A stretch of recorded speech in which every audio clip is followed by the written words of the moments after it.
Assalamualaikum warahmatullahi wabarakatuh. Salam sejahtera untuk semuanya. Teman-teman mahasiswa baru, saya menyampaikan selamat untuk Anda. Anda memulai babak baru, Anda menjadi mahasiswa. Anda disebut maha atas kesiswaan Anda. Anda punya tanggung jawab yang jauh lebih besar daripada anak-anak muda lainnya. Di Indonesia ada jutaan anak masuk SD, tapi hanya ratusan ribu yang hari ini bisa kuliah. Dan itu artinya Anda berbeda dengan yang lain. Anda adalah sekelompok anak-anak muda yang punya kesempatan untuk mengembangkan diri, untuk maju, meraih masa depan, bukan hanya untuk Anda sendiri, tapi untuk kemajuan Republik, untuk kemajuan bangsa. Karena itu saya ingin berikan catatan. Anda akan kuliah. Tolong jangan hanya belajar di dalam ruang kuliah. Kuliah Anda adalah di dalam ruang dan di luar ruang kuliah.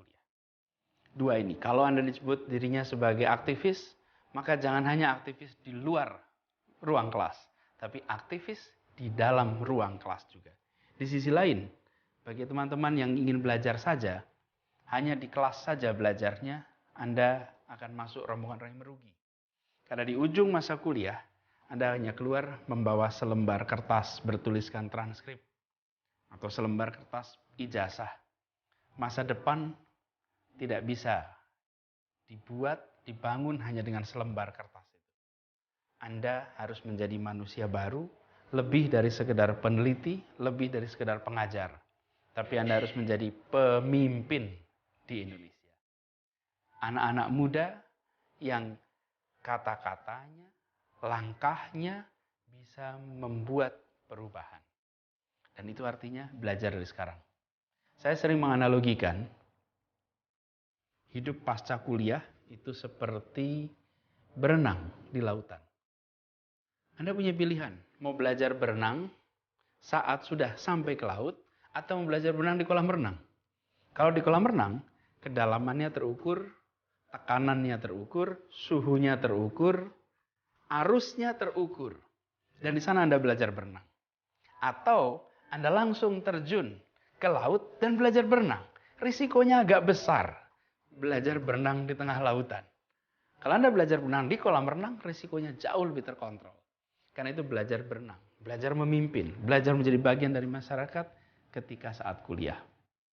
Dan Anda bisa lihat nanti, mereka-mereka yang banyak memberikan kontribusi buat masyarakat, mereka yang bisa berpengaruh, mereka yang bisa mendorong kemajuan, adalah orang-orang yang pada masa mudanya tidak hanya menghabiskan waktu di dalam ruang kelas, tapi juga di luar ruang kelas.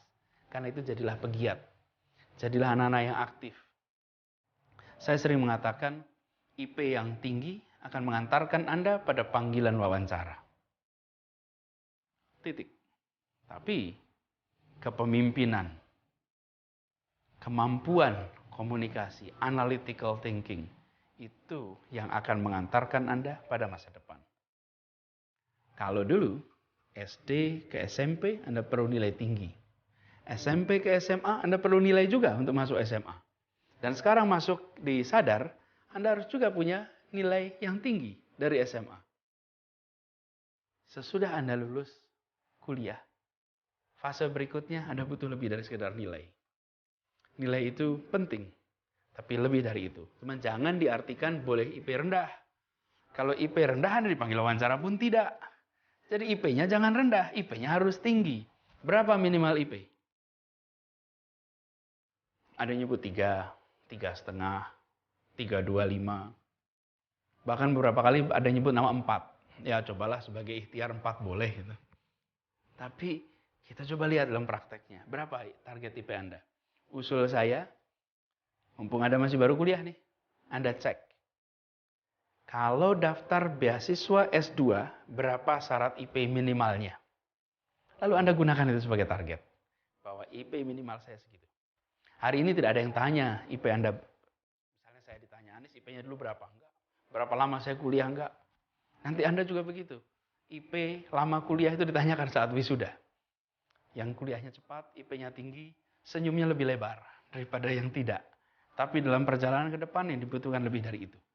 Saya tidak ingin menganggap enteng pelajaran di kuliah. Tidak, sangat penting. Tapi saya ingin Anda punya double track. Track akademik dan track kepemimpinan. Dua-duanya harus seimbang. Yang menekankan akademik sudah semua orang. Di kampus-kampus semua orang bicara soal akademik.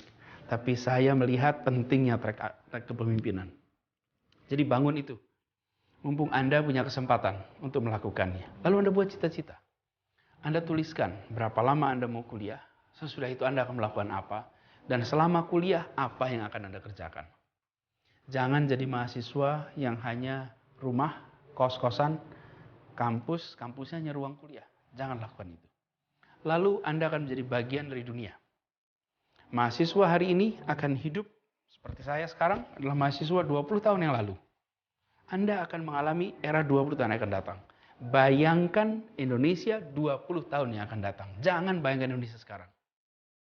Seperti apa potretnya? Apa peran Anda? Bagaimana kondisinya? Hari ini Anda warga Indonesia dan Anda warga dunia. Dan menjadi bagian dari dunia, bahasa internasional. Saya garis bawahi, bahasa internasional, bukan bahasa asing. Karena bahasa asing itu bahasa yang digunakan orang asing. Bahasa internasional adalah bahasa yang digunakan percakapan antar bangsa. Seperti bahasa nasional, bahasa yang digunakan percakapan antar suku bangsa. Kuasai itu.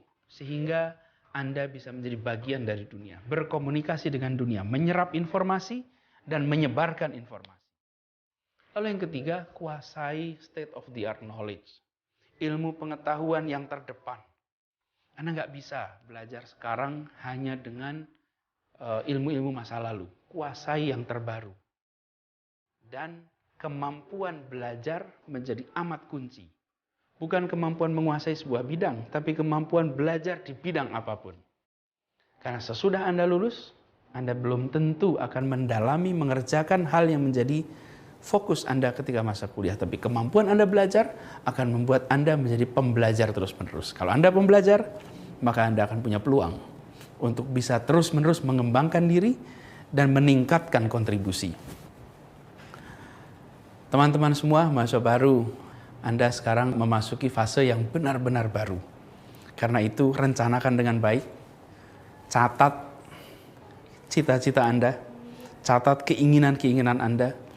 Lalu lihat 4 tahun ke depan, 3,5 tahun ke depan, atau 5 tahun ke depan sebagai masa pengembangan diri. Bukan masa sekedar kuliah, mengembangkan diri. Sesudah itu adalah masa Anda mulai berkontribusi. Siapkan diri Anda dengan baik, kerjakan masa ini dengan sangat optimal. Biarkan Anda menengok masa kuliah Anda dan berkata, untung saya masa kuliah tak hanya berada di ruang kelas. Saya aktif mengembangkan diri. Dan itu insya Allah nanti akan membuat jalan Anda ke depan akan jauh lebih lebar, jauh lebih menantang, dan Anda akan menemukan simpul-simpul baru keberhasilan yang membanggakan. Terima kasih. Assalamualaikum warahmatullahi wabarakatuh.